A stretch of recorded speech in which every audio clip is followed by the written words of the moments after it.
What's up, people? Hope you're all doing well. Welcome back to the Esports Rewind podcast. Hello, Xanafer. Hello, Jake. How are you doing today on this beautiful, sunny Thursday afternoon?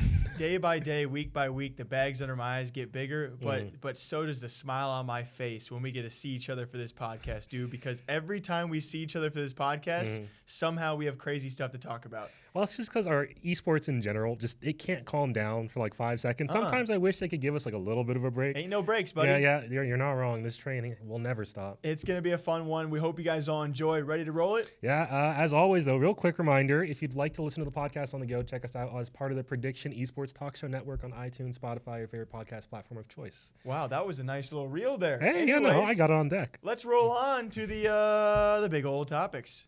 All right, a little double hitter for you for the first stories. Okay, double hitter. Is that a baseball term? No, wow, I'm not even going to comment. 'Cause I genuinely don't know. My mind is really kind of tripping today, but double hitter fair play. In the fact of two personalities out there, both start their names with the letter N, that being Ninja, that being Nadeshot, both making remarks in the past week or two about our favorite platform, that being Mixer. And I thought it brought to light even further issues, which we already talked about this past week as well. If you guys did miss it, now Forbes has published articles alongside others as well, year over year, and including of which was the big signing of Ninja and Shroud. We have all platforms during this past year doing very well, especially during quarantine period, potentially double-digit, sometimes triple-digit growth. Facebook doing the best, by the way. Surprisingly. We talked about their numbers. Yeah, they're nuts. Yeah. As they've only signed a few people, but still, they do very well over there. Along with those, though, we saw quarantine numbers and year-over-year numbers for Mixer be tremendously low as compared to those platforms. And why I bring up Ninja and Nadeshot, because within a few days, we actually touched on last week, it was Ninja on a podcast calling this quarantine period and a lack of advertisement by Mixer, literally he said a missed opportunity. And the podcast host, Bob Menery, was talking to Ninja saying, you guys should be booming right now, right? And you just hear the initial pain, tone. The pain in his voice. He has to go, well, no, not really. We actually missed an opportunity with advertisement, so on and so forth. We'll see, how that comes to be. And then Nadeshot a few days later on stream talking about Mixer bags no longer being handed out. I thought both kind of brought to light some great points. One of which was 100%. Missed opportunities during quarantine. The other of which we pointed out several times, they're not signing big names. So I don't have too much of a question for you, but more so, how do you see this when top figures? General thoughts? Yeah. In Ninja's case, I'd say it's kind of ridiculous for him to blame Mixer entirely for this. 100% see where he's coming from. Mixer definitely missed a huge opportunity for growth here. But Ninja's in a position where, why wasn't he advertising? I've not seen a single ad run by Ninja's PR team for Mixer to catch his stream on Mixer anywhere. They definitely could.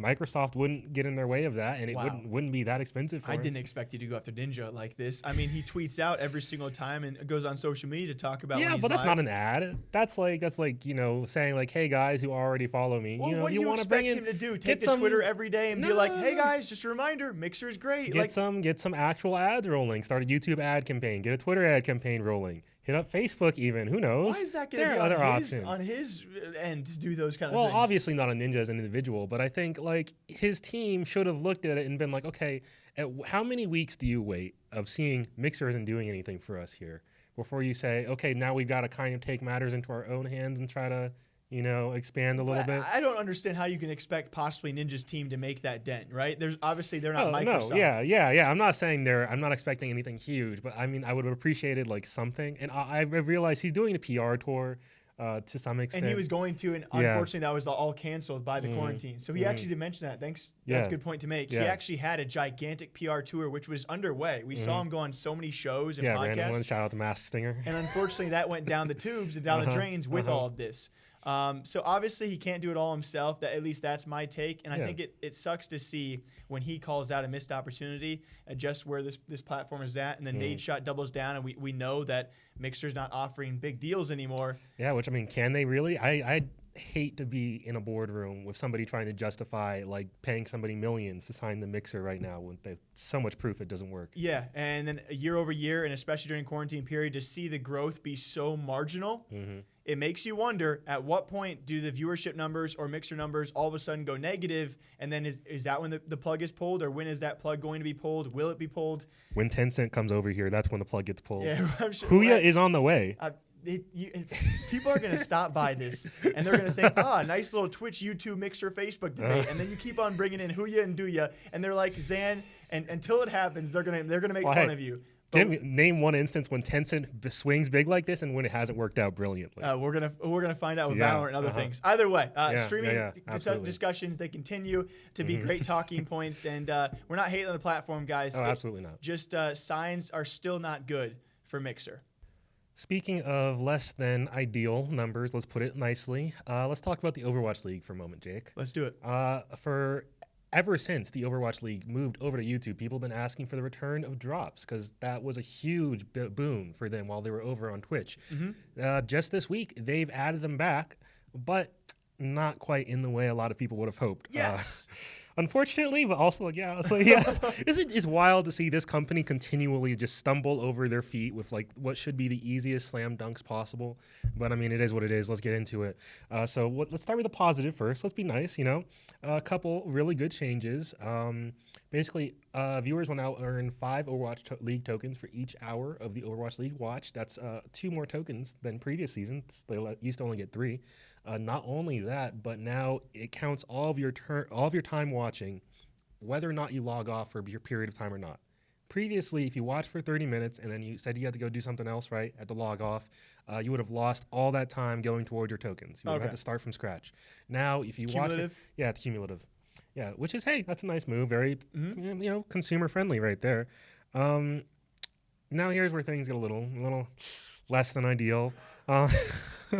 So, of course, you have to have a Blizzard account to watch, which makes sense. They got to give you the tokens somehow. Yeah. But you can't even get tokens on YouTube. What? Yeah, you can't get tokens on YouTube. In order to earn Overwatch League tokens from watching live Overwatch League matches, you have to be watching on Blizzard's website or on Blizzard's app. Oh, and so is Blizzard's website probably... Does the view still go to YouTube, but you can't view directly on YouTube? Is that actually confirmed? That's confirmed. Okay, if you guys don't know, YouTube Gaming made a huge move. They acquired Overwatch League as well as CDL broadcasting rights, so they broadcast exclusively when it comes to streaming platforms on YouTube, not on Twitch any longer. It was a huge move to make. Both those leagues, though, viewership-wise, Call of Duty a bit better when it comes time for comparison of previous COD events. Overwatch League took a big dip in viewership, so a lot of people were calling for drops in some sort of system to increase viewership. Call of Duty will have drops coming to it, but those are actually through YouTube, I do believe. As far as we know, for now. Yeah. I don't believe they're through Activision but if this is the case, we don't know. Yeah, because it's not like they didn't announce, hey guys, you can only watch like here very publicly, very loudly. It's very sneakily put in the terms and conditions. Like they're not long terms and conditions, but I mean. So we still have yet to find out if this is official. It is official. We know from their statement. You cannot watch on YouTube to earn the tokens. They said you have to watch your matches while logged in via either the Overwatch League website or the Overwatch League app. And this is a quote from their rules. Viewers on any other platform will not be eligible to participate. Okay, so I'm just trying to save face a little bit, just in case I'm just hoping there's some sort of miswording because believe me, I didn't believe it either. I went to like several websites, several sources to like try to back check this because I believe it doesn't make any sense. Why would you not have drops on YouTube as well? It's already hard enough to get people to make the switch from Twitch to YouTube. Now they're asking them to go to like. Just gonna bring that up. Like this defeats the, like you said, how they trip over themselves because drops increase viewership. That's a given. Unless you have those drops only available on another separate website. Guys, we just talked about Mixer last segment. We have proven no one wants to make the switch, no matter how small that switch might be, right? Yeah, and I can't wait to see how many people show up to watch the matches this upcoming Friday and are watching on YouTube and are just confused. They're like, why am I not getting my drops? Oh my gosh. Like, where are my drops at? Hopefully it's different for Call of Duty, and I guess this weekend, again. Yeah, it's starting this weekend. Pre-recorded podcast, so we'll find out. And if we do find out, and you are correct, Zan, we'll be back here talking about it sometime soon. Hopefully they change their minds, because... drops have come to YouTube. Kind of. Or have they? And Zan, next up, 2 very well-established organizations, one of which we talk a lot. Yes, the pursuing of the Asian scene for esports and gaming does continue. You know always exactly, growing. Baby. Always growing. What I'm talking about. Yeah, of course. It's going to be FaZeClan NRG looking to pursue the League of Legends LCK. That's the Korean. That next up for the Big Four to franchise in League of Legends, the world's top esport out there. We have the LCS for North America, LEC for Europe, LPL for China, and now when it comes to Korea, the LCK is set to franchise. 25 teams have expressed expressed their interest through a letter of intent. That does not mean they're going to officially apply, of course, but they do have interest. This lines up exactly. A lot of FaZe fans send us stuff, which is great. FaZeClan opened their Discord a couple months back. Lee Trink, the FaZeClan CEO, did come out and say they had interest in Valorant, Rocket League, and League of Legends. He even noted LCS, maybe not. We'll see. We do have interest in League of Legends, but maybe not the LCS. That has now officially come true as a couple other organizations, including NRG, now also look to go play in Korea. Dude, this is... makes all the sense in the world. Perfect sense. All the sense in the world.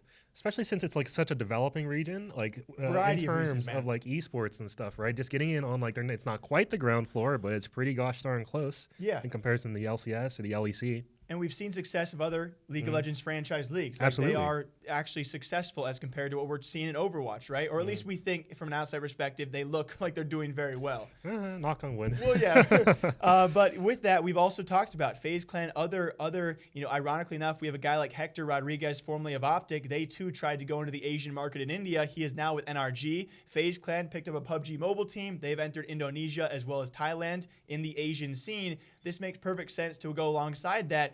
FaZeClan, I think I'm going to focus on FaZe here. NRG that's fair. Still has great backing. I hope they possibly do be considered for this spot. But when it comes to FaZe, this is just a tremendous move. Wow, we're touching on good FaZe news. Yeah.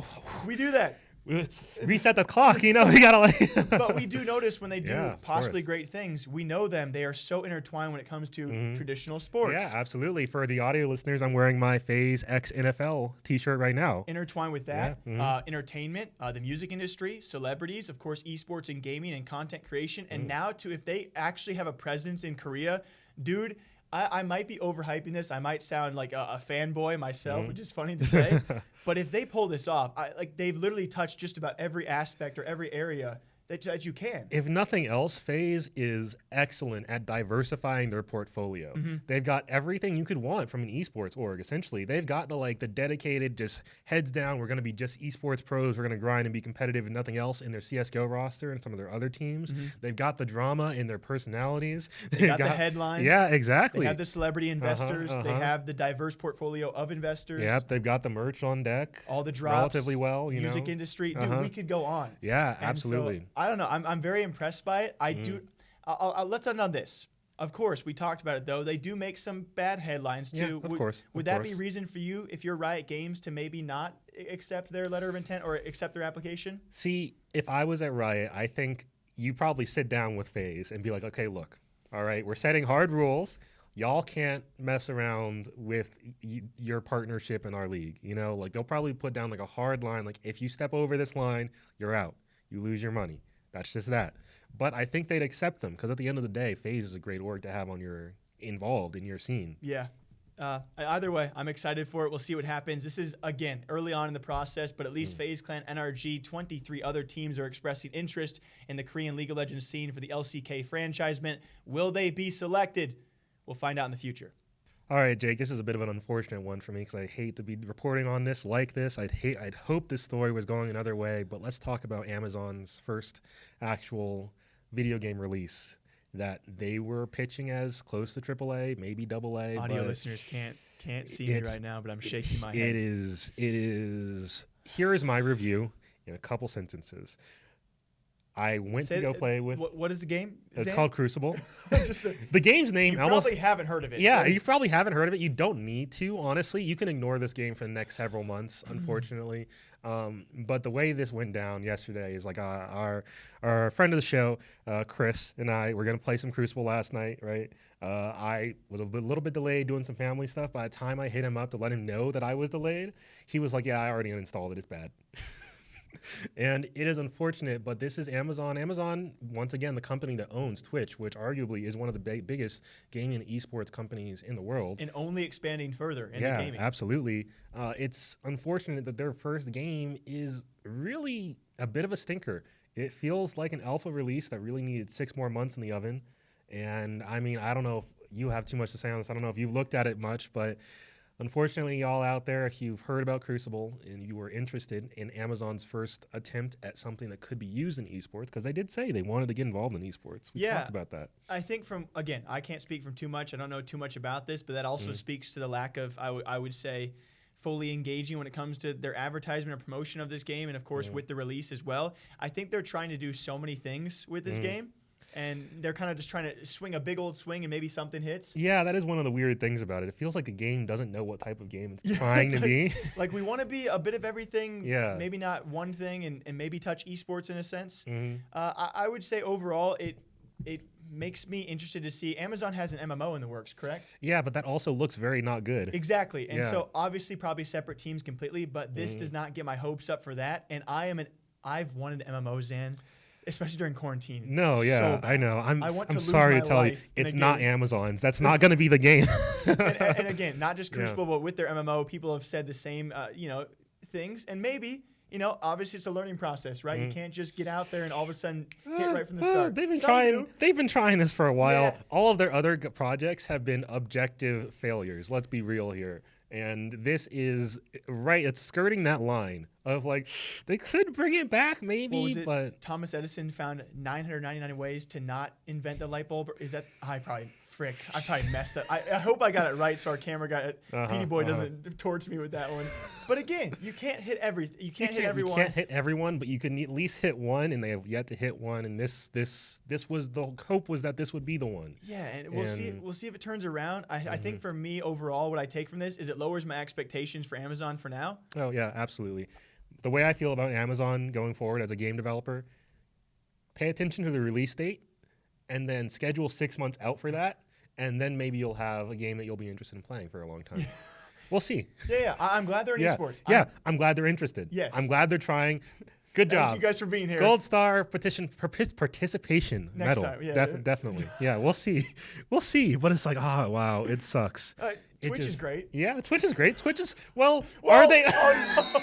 Moving on. Yeah, Next yeah, one. yeah. Oh my gosh! Actually, if you guys are watching the live podcast, moving on. Yeah, the next one. The next topic is gonna be. Yeah, we didn't. Sorry, Amazon. Trust me, I like you. I have an Amazon package coming in the mail today.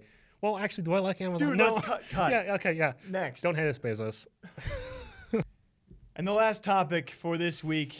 Wow, last time we talked about this was right before everything happened. Man.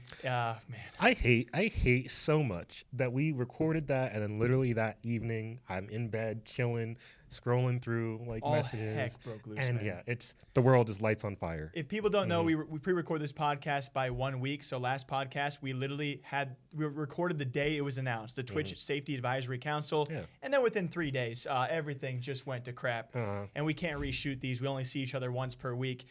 Either way, let's continue talking about this because this is a gigantic one. Obviously, we can't touch on every single angle out there, Zan, but I mean, I don't even know where to begin at this point. Is there a place to begin? Let's start with the least controversial aspect. Well, Voice chat, voice comms? yeah, voice comms. that's I feel how it all like started. yeah. Well, yeah. See, that's the weird thing because I kind of started seeing the deer stuff Oh, yeah. before the voice comm stuff. I forgot that was a thing, to be honest. Yeah. See, there's too much. Yeah, there's so, too much all okay, at once. Yeah. obviously, I would say least relevant to the fact that it's a Twitch council would be the deer clips, and also voice chat, voice comms being anti-inclusive.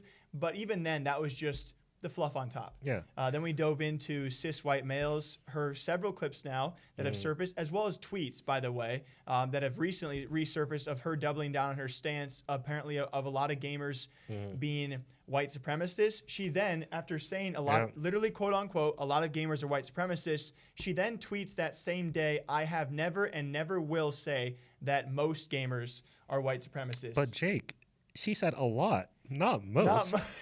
And I'm like, it's a 75% to a 70% difference. dude, I read that tweet and I literally had to look back at myself. Am I going insane? That's the making. She could be a politician right there with like Because words like she's that. not. She's, dare I say, she's not wrong. Yeah. She did not say most gamers are white supremacists. She never will say most. She'll say many. She'll say several. She'll say lots. Quite a few. Not most, no. And it didn't stop there, Zan. Yeah. I think for me personally, I don't know about you, the most disturbing thing was now a couple of different clips surfacing of her saying she's endorsed by Twitch, she's backed by Twitch, you cannot get rid of me, I have power, and even going on to say that some people should be scared of me. Yeah, it's just like, what point do you stop digging yourself a further hole? You know, because at some point, obviously, you gotta take into account, okay, Twitch is not forever.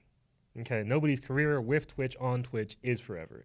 Where are you going after this? Where if somebody looks up your name and sees clips of you shouting at people on the internet, telling them to be afraid of you, like you just say things so well. That's a real. Sorry. No, fair I always play, do fair this, play. man. Yeah. Like I'm like a little kid, and you always have like these very adult-like takes of like, you make a great point. You're doing this right now, and yes, people pointed that out. Her streams are doing better than ever, right? Yeah, of course. Controversy brings views on Twitch. Yes. Absolutely. I think I saw lately she was like a 70, 80 viewer streamer, now in the several hundreds, approaching over 1,000 viewers as well because of all this controversy. And so you make a very good point. You cannot stream forever, and these headlines are likely going to be out there forever. Oh, absolutely. I mean, like we're seeing with the H3 Keemstar stuff, right? Those headlines do not go away. People can rehash those whenever they want and use them against you for a long, long time. And so I don't know. For me, it's very disturbing. Also, we now have Twitch's response. Yeah, which response? Which is it was what we probably expected. Yeah, right? more or less. Yeah, it's how Twitch rolls. They give very general, broad statements. They don't punish people really. They just say, hey, it is what it is. They did confirm that these people don't have direct input on bans. I believe in their statement, which I guess that's good to know that Steph can't just be saying like, oh, you're in my chat, I don't like you, you're banned. Yeah. But But they almost reinforce the fact that what she said, they can't get rid of her. Because my final point is, if you have a council member who can say and do the things that she has done, at what point does Twitch finally step in? Of course, they have remarked now that the Twitch Council, the Twitch Safety Advisory Council, does not speak on the behalf of Twitch. I don't know exactly what that necessarily means. I don't know who they speak on the behalf of, if they're the Twitch Council. But obviously, they have now pointed out that she can say all these things and not be punished in any way. Right. So what can these guys say? What can these council members say? I don't know. I think I'm going to be keeping a close eye on Ko in the next few months, because I feel like out of all the people listed, there's great people on that list, but I feel like he's the most outspoken and the most likely to actively push for positive change in a council like this. If you see the clips that he has posted out there, yeah. If you guys haven't, you should check him out. He has a couple clips on his Twitch page too right now. He is definitely wanting something to be done. He's wanting to make a change. Yeah, he's pushing. He really is like trying. So and his thing, I think he actually stressed a lot with the ban system. But now you have Twitch saying that that's maybe not going to, I don't know. Yeah, who knows which way it'll go. I want to make sure that we do note that, yes, I think Steph was getting at a point when she said voice comms aren't inclusive. She was getting at a point. I don't think that was a good point that she was making, because you can't have proper competitive sports with a team without communication in esports. It's just not, it's not functional. You can't be in text chat. You can't There's a reason why pro players talk to each other. You have to talk to each other, which I get the thought process of there are problems with, obviously, some people treat women differently just by hearing the sound of their voice. But the solution to that is not let's remove voice comms from competitive play. And it's crazy that's the stem of all of this. Yeah. But it gets so much worse from that. Yeah, absolutely. That's the least of the worries now. It really should have just stayed there. Yeah. She should have stayed there, and that would have been fine. And there are many arguments she could have made on behalf of many people out there who do face toxicity and harassment via voice chat. But now it's just stemmed into a much bigger issue on things that are probably not as important. So it's pretty crazy to see. Twitch has pretty much confirmed that we cannot get rid of this person, and it feels so typical of Twitch, and it's disappointing at the end of the day for me. It's really unfortunate. She had a chance to actually say something and make a positive statement with her first day on the job, and she chose to instead make everybody's lives way harder. It baffles way more me. problematic. Baffles me, Zan. After all of this, she has not apologized. Twitch didn't apologize, and we're all just moving on. Okay, this is acceptable. Yeah. What other choice do we have at this point? Yeah. What are you gonna do? Go to Mixer? Okay. Jesus. Man, oh man, I hope you guys all enjoyed. The past 4 to 5 podcasts have been doing very well. Yeah, thank you guys for all the support. We really appreciate you guys tuning in for, the longer segments we do. We're glad you guys like our difference of opinions a lot of times in our discussion at length of a lot of these very crazy important points, and we're glad to see you guys enjoying the content. Zan, hit him with that typical outro. Yo, let's hit it. All right, guys. So if you'd like to listen to the Esports Rewind podcast, that's us, on your phone, on your laptop, really anywhere that you have iTunes, Spotify, on the go, in your car, you can find us as part of the Prediction Esports Talk Show Network. That's PREEDICTION. Right there on the desk. Tons of great esports talk shows there as well. So please, by all means, go download some. support us that way. We do have ads there. It does help us out when you do download an episode, just to let you guys know. We appreciate all of our audio listeners as well. By all means, if you want daily esports news from us, check out our YouTube channel at Esports Talk. If you'd like to check us out on social media, reach out just to say hello, send us a story, good vibes our way. We always appreciate that. You can find us on Twitter at talk_esports, on Instagram at esports_talk, and on our website, esportstalk.com. Jake, you have any last words you want to leave the good people with? I just love your outro, dude. No. Yeah, thank you. Thank you, good sir. Per usual, we get so many DMs. You guys are awesome. Yeah. We get so many stories. Thank you so much. Nice words. We can't always reply. I do apologize for that, but we really do appreciate you guys. Yeah.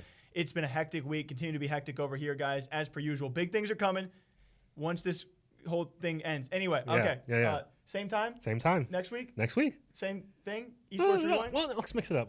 We'll do Rewind Esports next week. Sure. Yeah. Just keep it fresh. Keep it fresh, guys. Keep it real. Stay safe out there. We'll see you guys back here next week.